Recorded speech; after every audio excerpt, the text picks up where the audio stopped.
హరి ఓం శ్రీ గురుభ్యో నమః. మానవులకు శాశ్వతానంద సందాన కర్తవైన నిన్ను కానలేక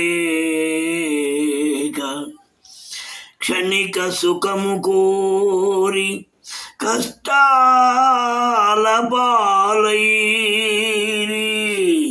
కాళికాంబహం కాళికాంబ.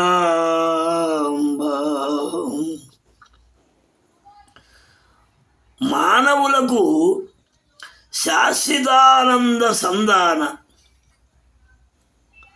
కర్తవైన నిన్ను కానలేక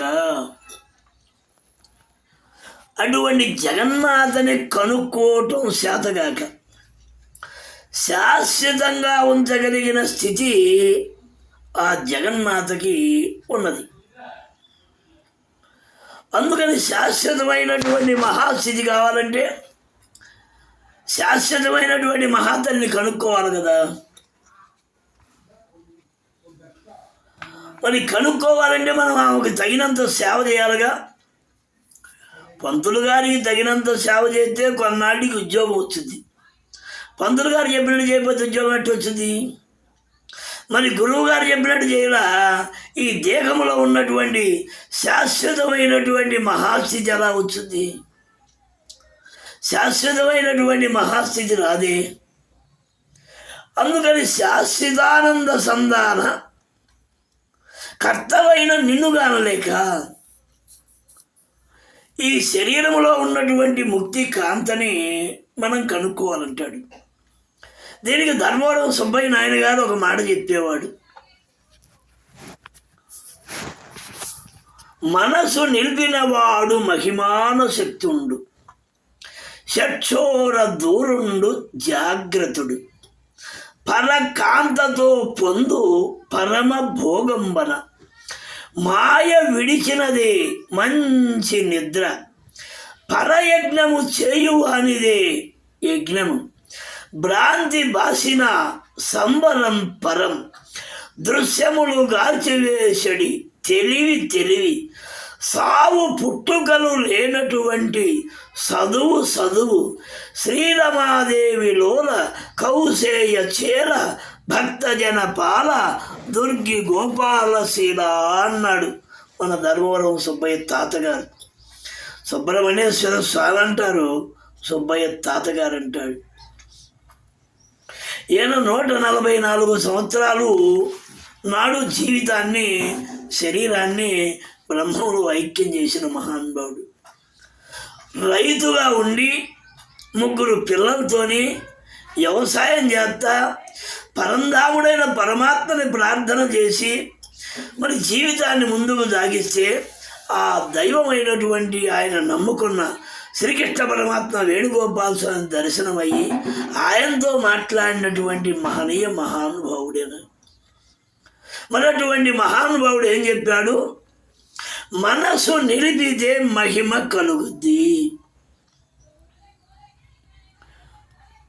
మనసు కనుక నిలిపితే మహిమ కలుగుద్ది. ఆయన కలిగింది. గొడ్డక నేత అయిపోయి ఎండాకాలంలో ఇబ్బందిగా ఉంటే కరువు వస్తే ఊరి ముందర గుజ్జు కలమంద తీసుకొచ్చి ఎత్తే ఆ గొడ్లు లేచినాయి. గుజ్జు కలకంద ఏంది, నెయ్యటం ఏంది, గుండ్రాళాలు గొడ్లు ఉన్నాయి. ఏంది ఇది జనానికి ఆశ్చర్యం. మరి గుళ్ళోకి పోయి వరకల్లా తాల్చకపోతే పూజారి గారు తాళం వేసిపోతాడు. అయితే ఆడికి బాగానే తాళాలు ఉడబీకి వాటికై ఊడి మరి ఆయన లోనికి బాగా వేసుకొని ఆయన బయటికి రావాలంటే మరి స్వామితో మాట్లాడుకొని బయటకు వస్తే వాటికై వేసుకుంటే ఎంతటి మహానుభావుడు సుబ్బయ్య తాతగారు. ఈయనేమన్నాడు? మనసు నిలిపితే మహిమ కలుగుద్ది. మనసు నిలపకపోతే మహిమ కలదు. మనసు నిలిపినవాడు మహిమాన శక్తుడు, షట్చోర దూరుండు జాగ్రత్తడు. అరిషట్ వర్గాల్లో ఏ మానవుడైతే దూరకుండా ఉంటాడో వాడు జాగ్రత్త కలిగినడు. జాగ్రత్త అంటే దేహ ఇంద్రియాలు అజ్ఞాన ఇంద్రియాల్లో ఏ మానవుడైతే దొరతాడో వాడు ఆగమైనట్టు. అజ్ఞాన ఇంద్రియాల్లో ఎవడైతే దొరడో వాడు జాగ్రత్త పడు. పరకాంతతో పొందు పరమ భోగంబన అంటాడు. పరకాంత అంటే దేహంలో ఉన్న ఇహకాంత కాదు. పరం అంటే గండం కానుంచి పైన ఉన్నది పరం.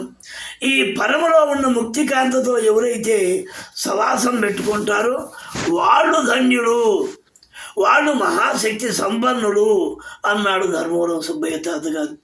ఇక్కడ బ్రహ్మంగారు చెప్పింది మానవులకు శాశ్వతానంద సంధాన కర్తవైన నిన్ను కానలేక అంటే ఆ ముక్తికాంతని కనుక్కో శాత కాకపోతే క్షణిక సుఖము కోరి కష్టాల పాలైరి. మరి క్షణమైనటువంటి సుఖాల కష్టాలకు పోదామా? శాశ్వతమైనటువంటి ముక్తికాంత కాడికి పోదామా? మాయ విడిచినదే మంచి నిద్ర అంటాడు. మరి మాయ వీడాలగా. ఆలు పిల్లలు మాయ, అన్నదమ్ముల మాయ, తెలియనీయదు ఇలా మాయ, దీనిల్లు పాడాయ విశ్వదాదిరామ వినుర వేమ అంటాడు వేమన గారు. మాయలోనే పుట్టి మాయలోనే పెరిగి మాయలోనే మడయు సమస్తంబు కాళికాంబంశ కాళికాంబ అంటాడు వీరబ్రహ్మం గారు. మరి మాయను వేడదామా, మాయ ఉంచుకుందామా? మరి సమస్తానికి ఉన్న క్షణికమైనటువంటి సుఖాలు. నాకు బలం ఉన్నది అంటే మరించేపు ఉండదు, మరిన్నాళ్ళు ఉండదు. నాకు ఘనం ఉన్నది అంటే మరిన్నాళ్ళు ఉండదు. నాకు పెద్ద పదవులు ఉన్నాయి అంటే మరిన్నాళ్ళు ఉండవు. నాకు పెద్ద ఆస్తి ఉంది, నేను పెద్ద రాజుగారిని అంటే రాజ్యాలు కూడా ఉండవు. కారే రాజులు గెలవరే రాజ్యములు ఏరి ప్రముఖులు సిరిని మూటగట్టుకొని వెళ్ళిరా అన్నారు. అందుకని సిరిని మూటగట్టుకొని వెళ్ళేవాడు లేడు. జ్ఞానమైనటువంటి మహాస్థితిని ఎత్తుకొని పోయేవాళ్ళే కానీ అటువంటి స్థితి లేదు. కష్టాలకు పాలు కాకూడదు, ఆ మహాతల్లి అనుగ్రహానికి పాలు కావాలి. అందుకని కష్టాలకు పాలు కాకుండా ఆ మహాతల్లి అనుగ్రహానికి త్రికూటంలో ఉన్న ముక్తికాంత యొక్క దోవని మనం తెలుసుకొని ధన్యులం కావటమే మూల కారణమని మరి ఏడబ్రహ్మంగారు లాంటి మహనీయ మహత్తుడు మనందరికీ ఎరుక చేస్తూ ఉన్నాడు. మరి వాడు ఎరుక చేసినటువంటి భావంతో మనం నడవాలగా. మనకన్నా ముందున్న మహత్తులంతా పెద్దలు నడిచినటువంటి విశేషంగా మనకు తెలియాలిగా. మరి అటువంటి విషయం తెలియకుండా ఈ జీవితాన్ని అయోమయంగా నడిచే ఏముంటుంది? ఎన్నాళ్ళు ఉంటాం? 4 రోజులు ఉంటాం. బాల్యం ఒకరోజు, యవ్వనం ఒకరోజు, కౌమారం ఒకరోజు, వృద్ధాప్యం ఒకరోజు. ఈ 4 రోజులే దీనికి ముచ్చటి. కానీ శాశ్వతంగా ఉండాలంటే 100, 1000, లక్షల సంవత్సరాలు ఉండాలంటే మరి అటువంటి మహాతల్లిని ఈ సృష్టిలో ఈ దేహంలో ఉన్నటువంటి జగన్మాతను ప్రార్థన చేసి